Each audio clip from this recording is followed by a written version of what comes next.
Tommy Kissinger with Tommy's Truth Talk. Thank you so very much for joining us as always.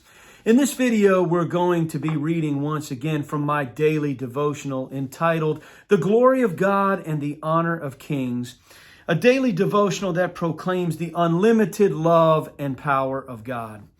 And so I just picked a particular topic here. This was from page 68, and we're going to read about top 25. These were 25 of my top scriptures that I really believe unlock an understanding of who God is, what His plan is, and what this thing is all about.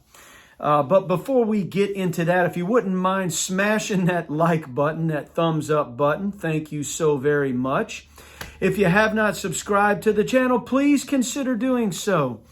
We are a channel that seeks for the truth, the revelation, truth, and spirit of the living God. We're not here to play church or just look religious. We're here to have serious Bible study. So we invite you to come and be a part of it. So this is from the February 20th writing, and it was entitled Top 25. It was on page 68 of the daily devotional. Here's a list of what I consider to be 25 of the most powerful passages of Scripture in the Bible. These are key verses, okay? You got that? Key verses that unlock the mysteries and secrets of the purpose and plan of God. Ask God. Now, this is important, okay? You need to ask God to give you the spirit of wisdom and revelation and the knowledge of Him concerning these Scriptures. Enjoy your search. Very important that we approach everything pertaining to God in this manner. Oh God, if you don't show me, I'm not going to see it. If you don't help me to hear it, I won't hear it. God, if you don't help me to understand it, I won't grasp it. I won't see it. You can actually read the Bible over and over again and come away with it and with no understanding of God, unfortunately, as is the proof in the lives of a lot of Christians when you look at their fruit. You know, you will know them by their fruit. You can read the Bible and just be a mean, old, nasty person and think you know God and you don't know Him. So it's very important, you see, because the Bible it's two things at the same time. It's a veil and it's a revelation. It's both. It's veiled and it's locked to the carnal mind, and it's a revelation by the Spirit of God to the mind of Christ. So here were 25 of my favorite scriptures, very important scriptures or passages that I believe unlock who God is and what His purpose and plan is for mankind through Jesus Christ. Number one, Colossians 1:16. Jesus Christ created all things, including principalities and powers. You have to come to terms with that He is the creator of everything, including good and evil, principalities and powers. Enough said. Isaiah 45:7 says God created good and evil, or you can say calamity. It also says He created light and darkness. So He created everything. He created opposites for a reason. Isaiah 14:12 and Ezekiel 28 verses 13 and 15, these passages of Scripture describe who Lucifer is. Here are some hints. Who was the Garden of Eden made for? Who was in the garden and was perfect until iniquity was found in him? You also need to do a word study on the name Lucifer. So I'll leave that there for you to discover and look into. Isaiah 54:16, God created the waster to destroy. What? I mean, think about it, that Satan comes to kill, steal, and destroy. Well, it says God created the waster to destroy. God has a reason and a purpose for everything, and everything's under His control. He's sovereign. You got to understand the sovereignty of God and that He created everything. Psalm 90, verses 1 through 3. We were with the Lord before the earth was formed. God put us in destruction, and He says, return. Check that one out, you know. Very interesting. And J. Preston Eby years ago pointed out the law of circularity. And you have scripture for that. Of him, through him, and to him are all things. Everything is of him, it exists through him, and everything returns to him in the end, because God shall be all in all. Romans 8:20, the creation was made subject to vanity, futility, or failure, not willingly. Okay? Not of its own choice, but by the will of him who so subjected it. God subjected us to vanity, futility, failure, and frustration, not willingly, but he did it in hope, because he has a purpose and a reason to make our latter end greater than our former. Ephesians 1:17 through 19. It speaks of the spirit of wisdom and revelation in the knowledge of him. And we started off by talking about that. Pray for that. Okay? Proverbs 25:2. God conceals or hides the truth. We are to search it out.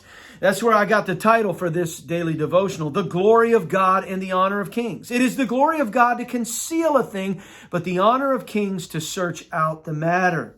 Search it out, ladies and gentlemen. It's there for the taking. Colossians 1:26 and 27.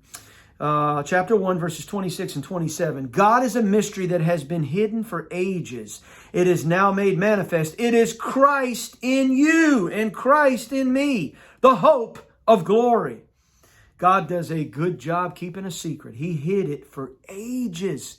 Ages! Thousands of years he hid this secret, and it's now made manifest.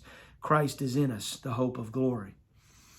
1 Corinthians 12:12. Christ is a many-membered body. Wow, this is powerful. Go look at that and you can understand the revelation of Jesus Christ. Yes, Jesus is the Christ.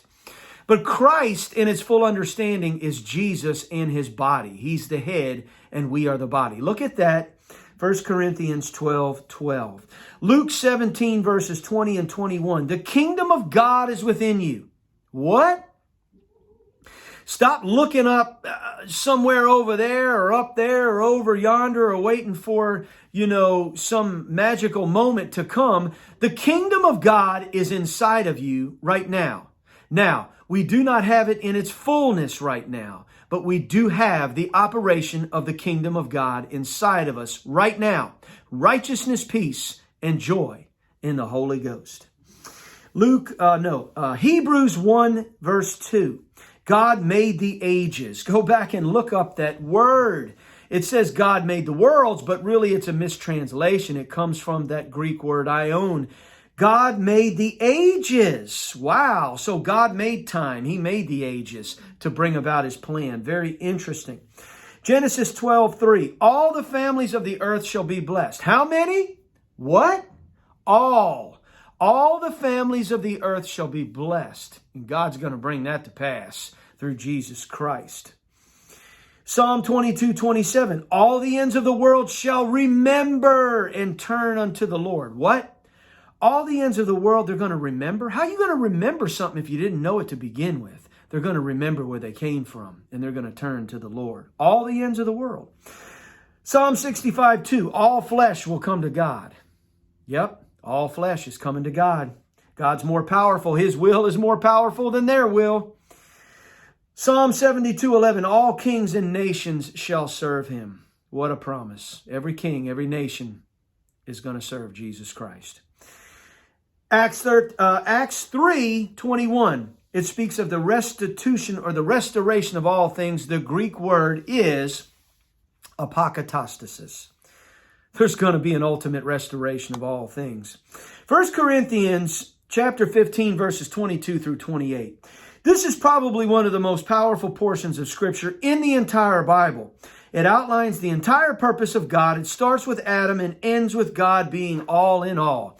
You want to look up that 1 Corinthians chapter 15, verses 22 through 28 and study what is embedded in those 6 verses of Scripture. It goes from Adam and ends with God being all in all. It speaks of God's 3 harvests, the barley harvest, the wheat harvest, and the grape harvest. It has the whole plan of God right inside of it. Ephesians 1, verses 9 through 11. The dispensation of the fullness of times, all things are gathered into Christ. And this is referred to as God's sacred secret.